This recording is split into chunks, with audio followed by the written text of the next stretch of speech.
Qu'est-ce que tu ressens en fait quand tu es au milieu par exemple d'une manifestation des Gilets jaunes? Est-ce que c'est facile d'être une danseuse qui se servirait éventuellement du paysage, de la carte postale derrière elle, ou est-ce que tu es dedans dans l'événement? Qu'est-ce qui se passe au fond de toi en fait quand tu danses dans ces moments-là? Alors, il n'y a pas de paysage, il n'y a pas de carte postale, c'est pas comme si j'étais dans un lieu, comme dans un décor. Ce qui se passe, c'est que je suis au sein des événements eux-mêmes. Et ce n'est pas une prise de position, c'est simplement d'habiter l'instant et de témoigner de ce qui est en train de se passer sur un plan par exemple social, mais ça pourrait être simplement aussi sur un plan quotidien.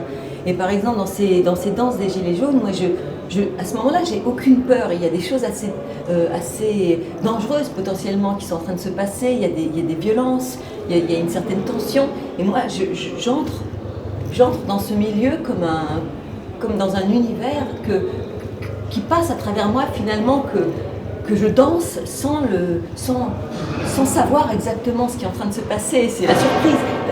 La surprise, elle arrive quand je regarde ensuite les rushs, parce que je ne sais pas c'est toujours un inconnu. C'est toujours, je vois de la fumée, c'est noir, je cours dedans avec ma caméra et j'ai aucune idée en fait de ce que je vais y trouver.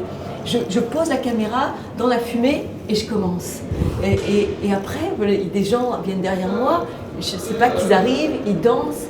Ce sont des choses incroyables de l'instant que personne n'aurait pu prévoir, que personne ne peut organiser et qui arrivent aussi parce que je suis en train de le danser, comme si c'était un catalyseur, tu vois, comme si le fait qu'il y ait cette chose un peu incongrue de la danse au milieu des événements catalysait une possibilité de poésie, simplement une possibilité de voir l'événement autrement. Et en même temps, c'est simplement un témoin, je suis un témoin qui voudrait être invisible, un témoin qui aimerait danser invisiblement au milieu des choses. Alors tu danses au moment où il y a des convictions humaines qui se rassemblent, mais est-ce que tu pourrais danser tous les événements? Qu'est-ce qui ferait que tu ne pourrais pas danser quelque part? Je ne peux pas danser tous les événements parce que c'est impossible, il y en a trop. Et aussi, je m'associe par résonance. C'est une question de résonance. Quand je danse dans un événement, c'est pas forcément que je porte cette cause personnellement ou que je suis, mais quand même il y a une histoire de résonance déjà avec une chose que toute la société traverse. Je vis dans ce monde avec les autres, et donc quand la société traverse des grands chambardements, eh bien j'essaye d'être présente simplement pour être là. Et j'irai pas m'associer quand même à des causes que je réprouve totalement. Donc ça, quand même, il y a une question éthique ou de pensée où je ne vais pas aller être témoin de choses qui sont trop violentes pour moi, par exemple. C'est-à-dire la haine de l'autre, la peur de la différence, la discrimination, des manifestations qui sont contre les droits d'autres personnes ou qui témoignent, d'une revendication de la part du gâteau pour soi et pas pour les autres, enfin quelque chose qui est de l'ordre de l'inégalité ou de l'injustice ou du rejet ou de la peur ou de la haine de la différence. S'il y a des événements dans ce sens, je ne peux pas y aller, enfin plutôt mourir que d'y aller, c'est pas possible pour moi de témoigner du fascisme par exemple. Mais par contre, je témoigne du fascisme qui revient et qui est vraiment actuel en étant présente aux manifestations antifascistes par exemple. Mais voilà, donc quelque part, il y a quand même une prise de position qui est évidemment claire, mais je ne fais pas de politique. Je ne fais pas de politique au sens des partis ou des idées des partis politiques. Je fais de la politique dans un sens plus large, au sens de être ensemble dans la cité et quel autre monde on peut inventer en étant ensemble, en considérant la différence non pas comme quelque chose à exclure ou à craindre, mais la différence comme première. Et ça, c'est vraiment, par exemple, cette façon de penser la différence comme étant première, il n'y a que de la différence, eh bien, ça vient de la philosophie aussi. Par exemple, de Gilles Deleuze, qui a passé sa vie aussi à défendre cette idée, la différence est première. Donc à partir de là, comme nous sommes tous différents, il n'y a pas de modèle auquel se référer, il n'y a pas un idéal de ce qu'on devrait être. Il y a juste à vivre, et à vivre sa singularité, et à l'affirmer aussi dans sa perspective de création. Donc si on arrête de vouloir ressembler à des modèles que toute la publicité et que tout le monde nous insuffle, et qu'on vit la vie vraiment sans s'en référer aux images qui sont le système dominant. Hein. On nous abreuve d'images idéales, c'est le système de la représentation. On vit la vie par l'intermédiaire d'images.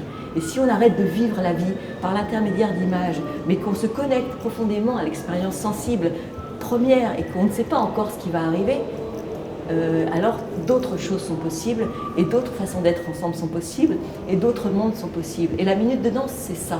C'est comment est-ce qu'on peut s'agencer à la différence. Et dans ce cas-là, je prends un risque. Moi-même, je prends le risque en premier. Je m'agence à la différence. C'est-à-dire, je vais avec ce qui n'est pas moi tout le temps. J'y vais et je le danse. Et je danse ni moi ni les autres, mais l'entre-deux. Le frottement, le décalage, le monde qui s'ouvre entre les différences, la relation. Et ça, c'est vivant. Ça, c'est vivant, c'est très important, parce que sinon on est mort. Sinon, on est tous, chacun, enfermé chez soi, à détester l'autre ou à le craindre et à le repousser. Et c'est de pire en pire. Et c'est très grave.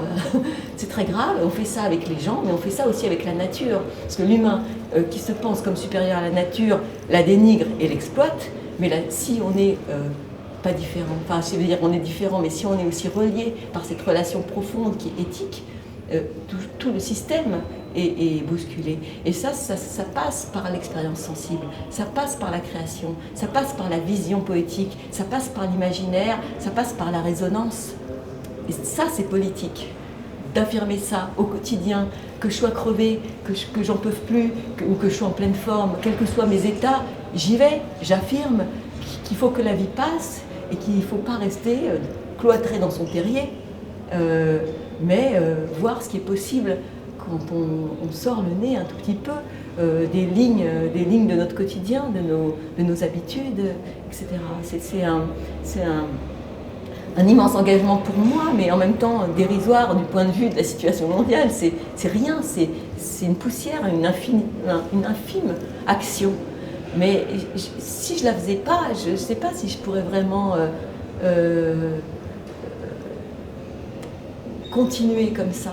C'est une façon pour moi de survivre aussi, d'affirmer la vie dans un monde si difficile. Et en même temps, quand on fait ça, quand on affirme la vie dans ce monde-là, on trouve beaucoup d'amis, enfin d'alliés, d'alliances, parce que les cœurs qui battent, les pulsations, les envies d'autre chose, les envies d'être avec les autres autrement que parce qu'ils nous définissent dans nos fonctions sociales, mais d'être ensemble à partir de nos parts de rêve, de nos parts de sensibilité, de nos parts d'affect, de les laisser traverser les corps, de les laisser sans les interpréter, sans les surcoder. C'est très précieux et moi j'ai envie de porter ça.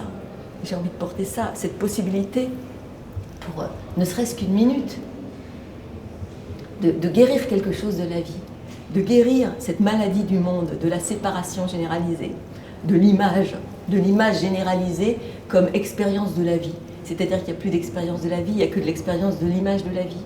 C'est une maladie profonde, cette peur de la différence. Donc effectivement, guérir quelque chose du monde en se reconnectant aux parts sensibles qui sont partagées, qui sont en résonance les unes avec les autres, et à une certaine fluidité finalement, à la fois de la pensée, du mouvement, des affects, du corps, cette eau de l'émotion, cette eau du rêve, cette eau des sensations et du mouvement, tout ce fluide, il guérit quelque chose. C'est ondulatoire, ça passe à travers les formes, ça ondule, ça passe à travers les corps et ça connecte quelque chose de beaucoup plus profond que toutes les idées toutes faites.